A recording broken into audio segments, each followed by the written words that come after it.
नमस्कार, मी कविताच tasty food मध्ये सर्व खवय्यांचे पुन्हा एकदा स्वागत करते। आज आपण झणझणीत पाटवडी व त्याचा रस्सा कसा करायचा ते पाहणार आहोत। बऱ्याच ठिकाणी याला वेगवेगळ्या नावाने ओळखले जाते। याला पाटोडी, पाटवडी, थापीवडी, थापटवडी असेही बोलतात। ही भाजी बनवायला खूपच सोपी आहे, तोंडाला चव आणणारी आहे। घरात भाजी नसेल तर घरच्या बेसिक साहित्यांपासूनच ही भाजी आपण बनवू शकतो। मटणाच्या रश्श्यापेक्षा काही कमी नाही। श्रावण महिन्यात आपण नॉनव्हेज खात नाही, नॉनव्हेजला हा बेस्ट ऑप्शन आहे। चला तरी हा पाटवडीचा रस्सा कसा करायचा ते पाहूया। तुम्ही या चॅनलला अजून सबस्क्राइब केले नसेल तर जरूर सबस्क्राइब करा, ते निशुल्क आहे। यासाठी लागणारे साहित्य, आधी आपण वडीचं साहित्य पाहूया। त्यासाठी मी 1 वाटी बेसन घेतलेलं आहे। बेसन हे चांगलं दाबून घेतलेलं आहे, असं मोकळं घेतलेलं नाहीये, कारण या बेसनावरच आपलं पाण्याचं प्रमाण ठरणार आहे। मी दाबून चांगलं 1 वाटी बेसन घेतलेलं आहे। मोहरी, जिरे, हळद, 5 हिरवी मिरची घेतलेली आहे, कोथिंबीर, लसूण, ओवा थोडासा, हिंग आणि मीठ। सर्वात आधी आपण वडीसाठी वाटण तयार करूया। त्यासाठी हिरवी मिरची, लसूण, जिरे आणि थोडा ओवा।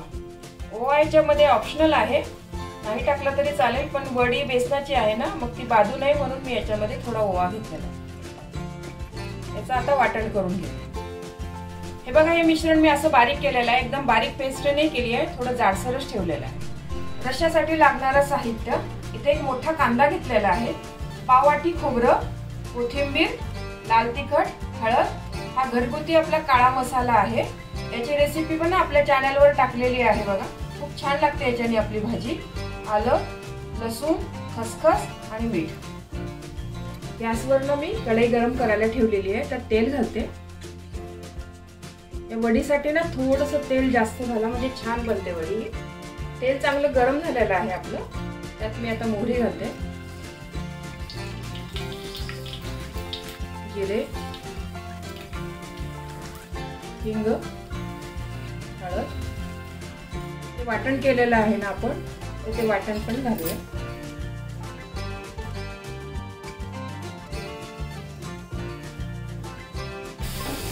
हे वाटण आहे ना तेलामध्ये चांगलं परतून घ्या व्यवस्थित, म्हणजे आले लसूणचा कच्चा वास जाईल। आता मी याच्यामध्ये पाणी घालते। आपण हे 1 वाटी असं चांगलं दाबून पीठ घेतलं होतं ना, त्यासाठी मी 1.5 वाटी पाणी घालते।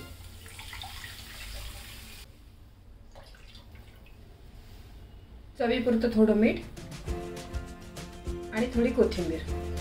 पाण्याला आपल्या उकळी आल्यावरच आपण बेसन हटणार आहे, थंड पाण्यात नका टाकू बेसन। पाण्याला उकळी आलेली आहे आणि गॅस कमी करूनच बेसन टाका, फुल गॅसवर बेसन नका टाकू, म्हणजे गाठी होतील नाही। थोडं थोडं बेसन टाका आणि असं पीठ वैरून घ्या याच्यामध्ये।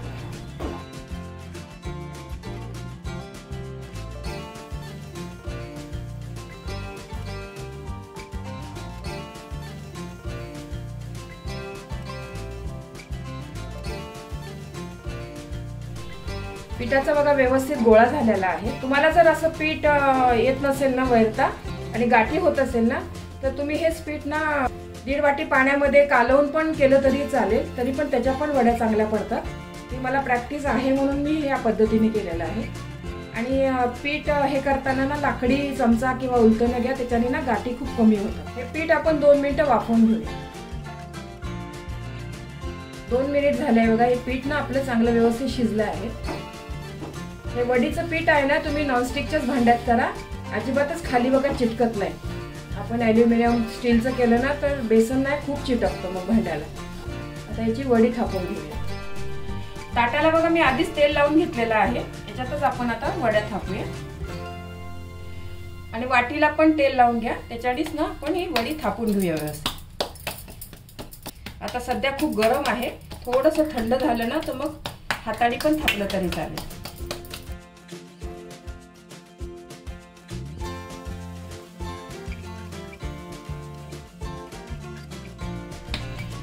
हे बघा मिश्रण व्यवस्थित मी ताटामध्ये थापून घेतलेलं आहे। याच्यावरच आता खोबऱ्याचा किस लावते। हे डेसिकेटेड कोकोनट घेतलेलं आहे मी, तुम्ही आपण नॉर्मल किसून घेतलं तरी चालेल घरचं। थोडीशी कोथिंबीर,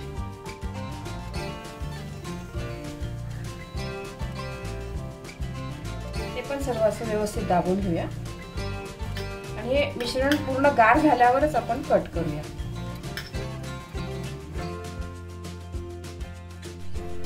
वडीचं मिश्रण ना आपलं गार होते तोपर्यंत ना आपण मसाल्याचं वाटण करूया।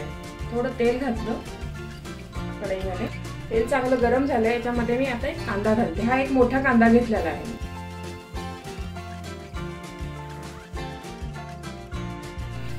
कांदा बघा छान भाजलेला आहे व्यवस्थित गुलाबी रंगाचा। त्याच्यामध्ये आता खोबरं घालते। खोबरं पण ना आपण चांगलं भाजून घेऊया कांद्याबरोबर। आणखी हे वाटण आहे ना चांगलं व्यवस्थित भाजलं ना तरच रस्सा मस्त बनतो। खोबरं पण चांगलं भाजलेलं आहे बघा। आता मी याच्यात खसखस घालते। खसखस आधी घालू नका तुम्ही, खसखस ना लवकर करपते। अगदी एक अर्धा मिनिटच खसखस आपल्याला भाजायची याच्यात आणि बारीक गॅसवरच भाजते बघा मी। हे खसखस मोठा नाही केलेला आहे। याच्यातच हा लसूण आणि हे आलं पण एक अर्धा मिनिट भाजून घेऊ। हे सर्व चांगलं भाजून घेतलेलं आहे बघा मी। आता हे आपण गार करूया आणि मग याचं वाटण करूया। गॅस बंद करते मी। हे सर्व मिश्रण गार झालेलं आहे बघा। आता मी याच्या वड्या पाडते।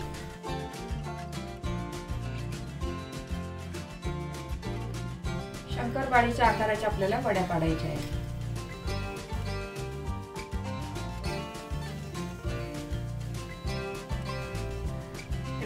वड्या किती छान पडलेल्या आहे बघा, मस्त वड्या झालेल्या आहेत। त्या वड्या नुसत्या खायला पण चांगल्या लागतात किंवा आपण जेवताना ना साइड डिश म्हणून पण घेऊ शकता त्या वड्या। एरवी पण अशा खायला खूप छान आहे वड्या।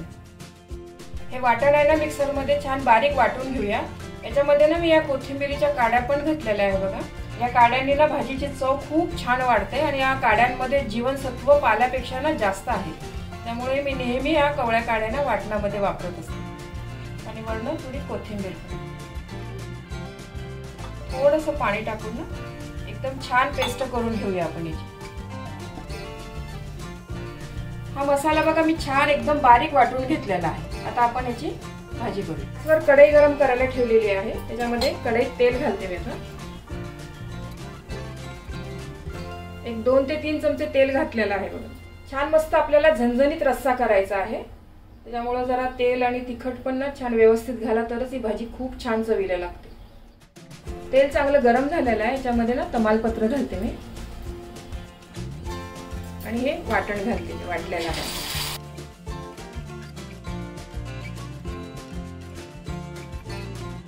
हे वाटण आहे ना तेलामध्ये चांगलं परतून घ्यायचं आहे आपल्याला, तेल सुटेपर्यंत मस्त। मसाला थोडा परतून घेतलेला आहे। आता आपण सुके मसाले घालूया याच्यात। थोडीशी हळद, 1 चमचा लाल तिखट आणि 2 चमचे काळा मसाला। तुमच्याकडे समजा असा काळा मसाला नसेल आणि तुम्हाला ही जर भाजी करायची असेल ना तर तुम्ही लाल तिखट आणि गरम मसाला वापरा आणि मग याच्यामध्ये ना धने जिरे पूड घाला जरा। तशी पण भाजी तुम्ही करू शकता किंवा तुमच्याकडे कोल्हापुरी मसाला असेल तोही घातला तरी चालेल। हे तेल सुटेपर्यंत ना छान परतून घेते मी। या भाजीमध्ये घालण्यासाठी ना साईडला मी गरम पाणी करायला ठेवलेलं आहे। हेच गरम पाणी आपल्याला या भाजीत टाकायचं आहे, थंड नाही टाकायचं। मसाला चांगला व्यवस्थित भाजला बघा, तेल सुटलंय साईडला। मसाला चांगला भाजल्यावरच याच्यामध्ये आपण पाणी घालू। याच्यात आता मी पाणी घालते। हे 2 ग्लास पाणी घातलेलं आहे बघा मी याच्यामध्ये आणि गरमच पाणी घाला। गरम पाण्याने ना भाजीला तर्री खूप छान येते। याच्यामध्ये मी थोडं आणखी पाणी घालते। तुम्हाला रस्सा कसा घट्ट पातळ पाहिजे आहे ना त्यानुसार तुम्ही पाणी घालू शकता याच्यात। पण हा रस्सा ना थोडा पातळच चांगला लागतो, भाकरी बरोबर कुस्करून खायला मस्त लागतो हा रस्सा। तुम्ही जर माझ्या मसाल्याची रेसिपी अजून बघितली नसेल ना तर नक्की बघा, खूप छान झाला आहे तो मसाला चवीला। त्याच्यानेच या सर्व भाज्या आपण व्हेज नॉनव्हेज भाज्या छान बनवू शकतो। त्याची लिंक ना डिस्क्रिप्शन बॉक्स मध्ये दिलेली आहे। त्याच्यामध्ये ना चवीपुरतं मीठ घालते। आता आपण या भाजीला ना व्यवस्थित चांगली उकळी येऊ देऊया। भाजीला बघा चांगली उकळी आलेली आहे। किती सोपी आहे बघा भाजी करायला, अगदी घरच्या बेसिक साहित्यांपासूनच केलेली आहे बघा ही भाजी। आपल्या घरात भाजी नसेल ना तर ही भाजी आपण सहज करू शकतो। सध्या पावसाळ्यामध्ये एकतर भाज्या मिळत नाही आणि मिळाल्या तरी खूप महाग आणि चांगल्याही मिळत नाही। याचा आपण कधी बेत करू शकतो घरी, खूप छान लागते पण ही भाजी चवीला। तोंडाला ना खूप चांगली चव येते या भाजीने। असा चांगला झणझणीत रस्सा आणि वडी एकदम मस्त बेत आहे. गरम पाणी टाकल्यामुळे भाजीला बघा तवंग किती छान आलेला आहे बघा. आता ही भाजी सर्व करून घेऊ. हा बघा मस्त झणझणीत तोंडाला चव आणणारा पाटवडीचा रस्सा तयार झालेला आहे. हा तुम्ही भाकरी, चपाती, भाताबरोबरही खाऊ शकता. हा पाटवडीचा रस्सा तुम्ही एकदा तरी नक्की करून बघा, खूप आवडेल तुमच्या घरच्यांना. हे बघा इथे मी दीक्षित लाईफस्टाईल नुसार थाळी सजवलेली आहे. ही अशी थाळी ना मी रोज खात असते, कारण सध्या मी दीक्षित लाईफस्टाईल फॉलो करत आहे ना. याच्यामध्ये फक्त भाजी आहे ना ती बदलते, बाकीचं रोजचं हे आहार आहे ना, काकडी, टोमॅटो, मोड आलेले मूग, दही वगैरे ना. ही कढीपत्त्याची चटणी पण इथं दिलेली आहे. याची रेसिपी आपल्या चॅनलवर मी अपलोड केलेली आहे बघा. फक्त भाजी बदलते, बाकी सगळं हे रोज असतं जेवणाला. हे बघा इथं भाकर मी किती छान पातळ मऊ लुसलुशीत केलेली आहे. अगदी संध्याकाळपर्यंत पण मऊ राहणारी अशी भाकर केलेली आहे बघा. तुम्हाला जर अशी भाकरचा व्हिडिओ पाहायचा असेल ना, तर मला कमेंट्स बॉक्समध्ये नक्की सांगा, मी त्याचा पण व्हिडिओ नक्की शेअर करेन तुम्हाला.